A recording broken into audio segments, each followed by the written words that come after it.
Good morning student, class 11th, chapter number 3. Now the today's topic is equation of motion. In last video, solving the equation of motion by graphical method. Right? Now I discuss with equation of motion and solution with calculation method. सबसे पहले हम देखेंगे equation of motion की first equation को हम calculation method से कैसे solve करेंगे, मतलब derivation of first equation of motion by calculation method. सबसे पहले आपको पता होना चाहिए कि इक्वेशन ऑफ मोशन फर्स्ट क्या होती है। v equals to u plus a t. It means v is the velocity and I think v is final velocity, u is initial velocity, a is acceleration and the time is denoted by t. Clear? Now since acceleration is the rate of change of velocity, definition of acceleration क्या होती है? a rate of change of velocity, मतलब velocity में जो time के respect में change होता है, this is called acceleration. It means the definition of acceleration is the rate of change of velocity with respect to time. Now clear कि जो time के रिस्पेक्ट में जो वेलोसिटी चेंज होती है उसको एक्सेलरेशन या त्वरण कहते हैं। It can be mathematically written as या मैथमेटिकली रिप्रेजेंटेशन की देखिए a इक्वल्स टू कितना हो गया dv by dt, it means rate of change of velocity. अब हम अरेंज करेंगे, देखिए डिवाइड का जो dt है मल्टीप्लाई a के साथ गया, मतलब लेफ्ट साइड जब dt आएगा तो मल्टीप्लाई में जाएगा तो हो जाएगा a dt equals to dv। Now clear. अब हमें किससे सॉल्व करना है? मैथमेटिकली पार्ट से, कैलकुलस पार्ट से। Now clear. जैसे हम दोनों तरफ स्क्वायर करते हैं, दोनों जगह लॉग करते हैं, taking log both side, taking squaring both side, taking cubing both side. Now same as it is, no changes, taking integration both side, मतलब हम दोनों तरफ क्या ले लेंगे? इंटीग्रेशन। हमने दोनों तरफ क्या ले लिया? Integration. Now the representation of integration sign is, this is symbol, now is, and the meaning of sum, integration का मीनिंग क्या होता है? सम। अब जैसे हमने दोनों जगह इंटीग्रेशन ले लिया, अब हमें इसकी एक लिमिट लगानी। लिमिट हमेशा हम lower limit, this is called upper limit. Now clear. जिसके रिस्पेक्ट में डिफरेंशिएट इंटीग्रेशन होगा हम लिमिट उसकी लगाएंगे। यहाँ पे किसके रिस्पेक्ट में इंटीग्रेशन चल रहा है? टी के। तो इनिशियल टाइम हमेशा, जैसे कार एक पोजीशन पे खड़ी है सपोज, तो यहाँ पे एट प्रेजेंट स्टार्टिंग टाइम कौन सा काउंट करेंगे? हमेशा zero. Starting velocity u, it means कि यहाँ पे टाइमिंग क्या है? ज़ीरो। और आफ्टर टाइमिंग, मतलब एक पोजीशन के बाद जब दूसरी पोजीशन पे मूव हो जाता है कोई भी ऑब्जेक्ट, तब लगने वाला टाइमिंग कितना काउंट कर लेते हैं हम? t। मतलब इनिशियल टाइम इसका ज़ीरो है, final time t। Same as it is यहाँ पे इंटीग्रेशन किसके रिस्पेक्ट में हो रहा है? v के। It means initial velocity is u and the final velocity is v। Now clear. अब हम क्या करेंगे? इसका integration, right. a is the constant term, a is the constant term, 1 का इंटीग्रेशन t के रिस्पेक्ट में हो गया t। Now clear. एंड यहाँ पे अगेन 1 का इंटीग्रेशन v के रिस्पेक्ट में हो गया v। क्लियर। अब यहाँ पे देखिए एक स्टेप में लिख के बताती हूँ किस तरीके से आपको लिखना है। इसके बाद a t, राइट। ये हो गया 0 to t। पहले मैं इसको बाकी पार्ट क्लियर कर देती हूँ ताकि आपको प्रॉपर वे में समझ में आ पाए कि जैसे हमने इस स्टेप के बाद हम कैसे लिखेंगे। a t हो गया, लिमिट भी हमें पुटअप करनी है 0 से t। यहाँ पे इसका इंटीग्रेशन हुआ v, लिमिट रखेंगे u टी वी। अब लिमिट कैसे पुटअप करते हैं? t की प्लेस पे पहले अपर लिमिट रखेंगे, मतलब ये, फिर t की प्लेस पे lower limit. Now again v की प्लेस पे पहले v पुटअप करेंगे, फिर v की प्लेस पे u, upper limit minus lower limit. तो देखिए a का मल्टीप्लाई t में हुआ, it means a t is equals to v minus u. Rearranging the equation, it means कि जब हम इक्वेशन को अरेंज करेंगे तो हमारे पास इक्वेशन आ गई v equals to u plus a t. Now clear.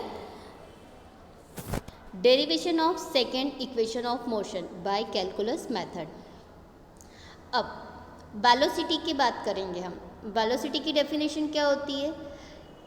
The rate of change of displacement with respect to time. जब डिस्प्लेसमेंट टाइम के रिस्पेक्ट में चेंज होता है उसको हम बोलते हैं वेलोसिटी। डिस्प्लेसमेंट क्लियर, डिस्प्लेसमेंट मतलब पोजीशन चेंज होना, change the position of object. जब ऑब्जेक्ट की पोजीशन चेंज होती है टाइम के रिस्पेक्ट में उसे हम बोलते हैं वेलोसिटी। इट मीन्स कि change of displacement with respect to time. अगर हम इसे मैथमेटिकली रिप्रेजेंट करें तो हम किससे डिनोट करते हैं वेलोसिटी को? v से। अब देखिए ds by d t, it means change in velocity, change in displacement with respect to time. अब अरेंज करना, इट मीन्स जो डिवाइड में dt है v के साथ गया तो काय में गया जाएगा? मल्टीप्लाई में। इट मीन्स कितना हो गया? ds equals to v dt, right. अब देखिए v की वैल्यू इक्वेशन फर्स्ट से कितनी होती है? v की वैल्यू अभी हमने देखी थी v equals to u plus a t. तो सेम एज इट इज़ यहाँ पे हमने क्या करा? वैल्यू पुटअप कर दी v की प्लेस पे u plus a t. Clear? हमने क्या करा? इसको सेपरेट कर दिया। सेपरेट इट मीन्स कि dt का मल्टीप्लाई पहले u के साथ करा and then multiply by dt is a t. Now clear? तो ds इक्वल्स टू हो गया u dt plus a t d t. Again same. अब जैसे हमने last equation, it means the first equation में क्या करा था? Integration both side. Same as it is here, taking integration both side. Now clear?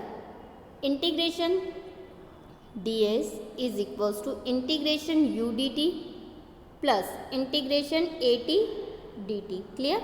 अब यहाँ इंटीग्रेशन किसके रिस्पेक्ट में है? s के। इट मीन्स डिस्प्लेसमेंट, तो इनिशियल डिस्प्लेसमेंट मतलब पोजीशन स्टार्टिंग कितनी रहेगी? 0। Final position is. Now clear? यहाँ पे किसके रिस्पेक्ट में? टाइम में। Initial timing is 0 and the final timing is t। यहाँ पे इंटीग्रेशन किसके रिस्पेक्ट में? अगेन t के रिस्पेक्ट में। It means initial timing 0 and the final timing is t। Now clear? अब देखिए इसके बाद की स्टेप क्या रहेगी हमारी? इसके बाद की स्टेप रहेगी कि यहाँ पे डिस्प्लेसमेंट का इंटीग्रेशन हो रहा है तो कितना होगा? 1 का इंटीग्रेशन कितना होगा? s। इट मीन्स हमने लिमिट रख दी 0 टू s। u हमारे पास क्या है? कांस्टेंट टर्म है। 1 का इंटीग्रेशन कितना हो जाएगा? t। लिमिट आ जाएगी u 0 से t plus a constant term है। t का इंटीग्रेशन कितना आ जाएगा? t square by 2। लिमिट कितनी आ जाएगी? 0 से t। अब हम क्या करेंगे? Upper limit minus lower limit, तो कितना हो जाएगा? s minus 0 is equals to u t plus half a t square. जब आप इसको पुटअप करेंगे तो फाइनली ये इक्वेशन आ जाएगी। किसके इक्वल आ जाएगी? s equals to u t plus half a t square. Clear? ये किसका डेरिवेशन हो गया? इक्वेशन ऑफ मोशन की सेकेंड इक्वेशन का डेरिवेशन है by calculus method. Now the third equation. Third equation आपके पास क्या गिवन है? Derivation of the third equation of motion by calculus method. Again a की बात करेंगे। जब हमने इक्वेशन फर्स्ट सॉल्व करा था तब हमने किसकी बात करी थी? एक्सीलरेशन। तो डेफिनेशन ऑफ एक्सीलरेशन क्या होता है? Change in velocity with respect to time. Now clear? A equals to d v by d t. Now the second equation of motion is velocity. It means the definition of velocity is change in displacement with respect to time. Again v equals to d s by d t. दोनों को हमने arrange करा या cross multiply करा या putting the value of d t. Now clear? आप कुछ भी कर सकते हो। This is equation number first, this is equation number 2। हम ये भी लिख सकते हैं कि putting the value of d t from equation number first and put up in equation number second. तो हमारे पास इक्वेशन मिलेगी a d s by d t equals to v d v by d t. Again same integration both side. Clear? Integration both side तो कितना हो गया? a d s again v d s, v d v. Sorry यहाँ पे D we आएगा, यहाँ पे correct कीजिए, यहाँ पे करेक्शन कीजिए, यहाँ पे डी वी आएगा। राइट? क्लियर? अब देखिए यहाँ पे डिस्प्लेसमेंट के रिस्पेक्ट में है तो लिमिट कितनी हो जाएगी? Starting 0 and the final is s।